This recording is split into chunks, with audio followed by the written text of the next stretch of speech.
नमस्कार, मैं हूं आपके साथ मेनका चौधरी। स्वागत है आपका खबर एक मिनट में। ये वो बुलेटिन जहां पर सिर्फ एक मिनट में सभी खबरों का पूरा विश्लेषण। पंजाब कांग्रेस में छिड़े घमासान के बीच कैप्टन अमरिंदर सिंह ने मुख्यमंत्री पद से इस्तीफा दे दिया है। अमरिंदर सिंह ने दावा किया है कि वो अपमानित महसूस कर रहे थे, इसीलिए उन्होंने पद छोड़ने का फैसला लिया। यहाँ बुलाए गए CLP की meeting, that shows a lack of confidence. ये कॉन्फिडेंस नहीं है। अगर कॉन्फिडेंस नहीं है तो मेरे रहने का मतलब नहीं है। एंड देयरफॉर मैंने आज सुबह कांग्रेस प्रेसिडेंट से बात की थी और मैंने कह दिया मैं इस्तीफा आपको भेज रहा हूँ। जिसको बनाना बनाने, जिन पे उनका भरोसा है। अमरिंदर सिंह ने सिद्धू के पाकिस्तान के साथ अच्छे रिश्तों का हवाला देकर उन्हें देश के लिए खतरा भी करार दिया। उनको PCC का प्रेसिडेंट बनाए, लेकिन अगर वो इसको फेस रखेंगे for chief minister of Punjab, I will oppose him, because ये नेशनल सिक्योरिटी का मसला है और मैं जानता हूँ कि ये पाकिस्तान के साथ कैसा है, इसकी उलझन है और I will not in any way Pakistan के रिजर्वेशन। इसका दोस्त है मिस्टर प्राइम मिनिस्टर जो है इमरान खान, जनरल बाजवा के साथ इसकी दोस्ती है। सीएम योगी आदित्यनाथ ने कांग्रेस पर तीखा हमला बोला। सीएम ने नाम लिए बिना राहुल गांधी को एक्सीडेंटल हिंदू करार दिया। योगी ने कांग्रेस नेताओं पर देश और उत्तर प्रदेश का अपमान करने का भी आरोप लगाया। उत्तर प्रदेश ने उनकी पूरी खानदान को प्रधानमंत्री पद तक पहुंचाया, लेकिन उत्तर प्रदेश के बाहर जाएंगे कहेंगे उत्तर प्रदेश के लोग तो बहुत खराब है। और यही स्थिति जब हिंदुस्तान के बाहर जाते हैं तो हिंदुस्तान के बारे में भी टिप्पणी करते हैं। उनको चाहिए उत्तर प्रदेश से सब कुछ, लेकिन उत्तर प्रदेश के लोगों की निंदा करना, उत्तर प्रदेश के लोगों को अपमानित करना, भारत के बाहर भारत के बारे में टिप्पणी करना, देवी देवताओं के बारे में टिप्पणी करना, राम और कृष्ण को नकार जाना उनकी प्रवृत्ति का हिस्सा है। जो एक्सीडेंटली हिंदू होगा तो यही तो होगा। चुनाव से पहले यूपी में सियासी संग्राम तेज हो गया है। सीएम योगी ने विपक्ष को विकास विरोधी बताकर तीखा हमला बोला। 14-15 वर्षों तक यही उत्तर प्रदेश के अंदर हुआ है। मुझे आश्चर्य होता है जब मैं विपक्ष के मुंह से विकास की बात सुनता हूं, मुझे तब ताज्जुब होता है और इस बीच लगता है कि कम से कम देखा देगी कुछ तो बोल पा रहे हैं। नहीं तो विकास सिंह के मुंह से सुनने को मिलता ही नहीं था। मुझे याद है सीएम योगी ने अखिलेश यादव पर सैफई के नाच गाने का हवाला देकर तंज कसा। पूर्वी उत्तर प्रदेश में बाढ़ आती थी, भयंकर बाढ़ में डूबा रहता था, इंसेफ्लाइटिस की चपेट में प्रदेश रहता था, डेंगू की चपेट में रहता था और मैं देखता था कि सभी फिल्मी हस्तियां सैफई में आकर के नाच गाने का मंचन कर रहे हैं। 2022 विधानसभा चुनाव के लिए बीजेपी ने सियासी कसरत तेज कर दी है। समाज के हर तबके को साधने के लिए सम्मेलनों का सहारा भी लिया जा रहा है। अयोध्या में ओबीसी मोर्चा की कार्य समिति की बैठक के जरिए भी भविष्य का रोड मैप तैयार किया गया है। बैठक में प्रदेश अध्यक्ष स्वतंत्र देव सिंह भी मौजूद रहे। ओबीसी मोर्चा के सम्मेलन में रविवार को सीएम योगी आदित्यनाथ भी शामिल होंगे। स्वतंत्र देव सिंह ने केंद्र और राज्य की उपलब्धियों के दम पर 2022 में भी जीतने का दावा किया। साथ ही विपक्ष पर भी जमकर निशाना साधा। सपा बसपा की बात क्या करना है, जो एक वंश और एक परिवार ने पूरे राज्य को लूटा है और एक खानदान ने भ्रष्टाचार की पराकाष्ठा किया है और पूरे राज्य को लूटा है। इसलिए सपा बसपा की बात, एक ईमानदार नेतृत्व चाहिए, परिश्रमी नेतृत्व चाहिए जो गरीबों की चिंता कर सके, गुंडागर्दी को समाप्त कर सके और गरीबों की खुशहाली कर सके और 12 बजे रात में कोई बेटी निकले तो सम्मानपूर्वक अपने घर में पहुंच जाए। ऐसा नेतृत्व किसी के पास है तो आदरणीय योगी जी राज्य के लिए हैं, देश में आदरणीय मोदी जी हैं।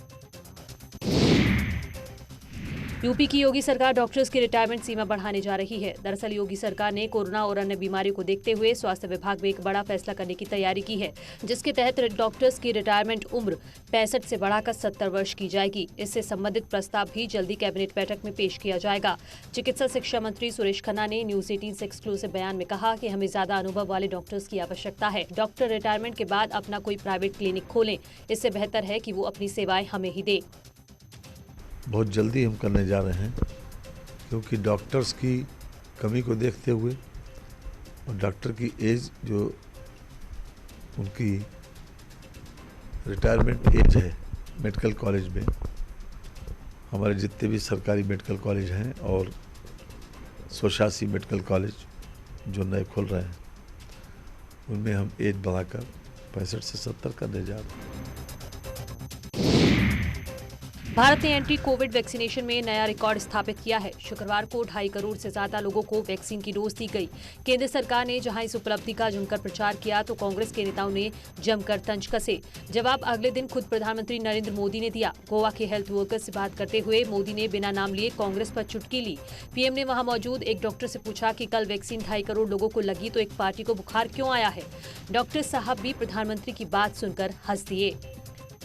2.5 करोड़ से ज्यादा लोगों को वैक्सीन लगाई, उसमें से किसी को रिएक्शन आए तो शायद हमने सुना है, लेकिन ये मैं पहली बार देख रहा हूं कि 2.5 करोड़ से ज्यादा लोगों को कल वैक्सीन लगा और कल रात को 12 बजे के बाद एक पॉलिटिकल पार्टी को रिएक्शन आया है, उनका बुखार चढ़ गया है। इसका कोई लॉजिक हो सकता है क्या?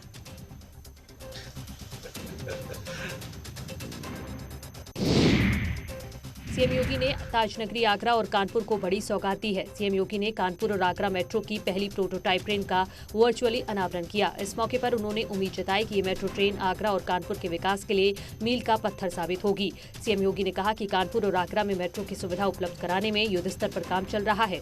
साथ ही गोरखपुर, झांसी, वाराणसी, प्रयागराज और मेरठ में भी मेट्रो सेवा के लिए डीपीआर बनाकर भेजे जा चुके हैं। जिसमें प्रदेश की राजधानी लखनऊ, गाजियाबाद, नोएडा और ग्रेटर नोएडा और वर्तमान में हम लोग कानपुर और आगरा में मेट्रो की पब्लिक ट्रांसपोर्ट सेवा को उपलब्ध कराने के लिए Uttar Pradesh metro rail corporation युद्ध स्तर पर कार्य कर रहा है। गोरखनाथ मंदिर में श्रद्धांजलि सप्ताह के तहत सेमिनार का आयोजन, जिसमें एक भारत श्रेष्ठ भारत की संकल्पना पर चर्चा हुई। सीएम योगी ने अपने संबोधन में कहा कि आजादी के बाद इतिहास से छेड़छाड़ की गई। वामपंथी इतिहासकारों ने आर्यों को विरासत से काटने का प्रयास किया। योगी ने कहा कि राम मंदिर विवाद के समाधान से कुछ लोगों को दिक्कत है, इससे कमाने का जरिया खत्म हो गया। एक ही बात को लेकर के विरोध करते हैं, क्योंकि मोदी जी आए हैं तो अयोध्या में राम मंदिर से संबंधित 500 वर्षों की विवाद का समाधान हो गया। और यही तो उनको समस्या थी कि विवाद की आड़ में इन लोगों की खाने कमाने का जरिया जो बंद हो गया और भारत को अपमानित करने का जो धंधा था बंद हो गया, दुनिया को ब्लैकमेल करने का धंधा बंद हो गया। इसलिए उनको कैसा अच्छा लगेगा। राम भक्तों ने 115 देश जाकर वहां का जल इकट्ठा किया है। इस जल का उपयोग अयोध्या में बन रहे भव्य राम मंदिर में प्रयोग होगा और रामलला का अर्पण किया जाएगा। दिल्ली में इस मौके पर आयोजित कार्यक्रम में रक्षा मंत्री राजनाथ सिंह ने कहा कि ये बहुत ही नई सोच है। प्राचीन समय से भारत का वसुदेव कुटुंबकम का संदेश रहा है। 115 देशों की जल अर्पण की यह सोच, यह एक अभिनव सोच है। जिसके पास काल्पनिक क्षमता होगी, जिसके पास दूरदृष्टि होगी और साथ ही साथ जिसके हृदय में एक आध्यात्मिक भाव होगा और भारत की संस्कृति, भारत की कल्चर के प्रति जिसके मन के अंदर अगाध निष्ठा होगी, वही व्यक्ति इस काम को कर सकता है। 7 सब कॉन्टिनेंट्स, वहाँ से कॉन्टिनेंट से इन्होंने 115 देशों का जल इकट्ठा करना, ये कोई छोटी बात नहीं है।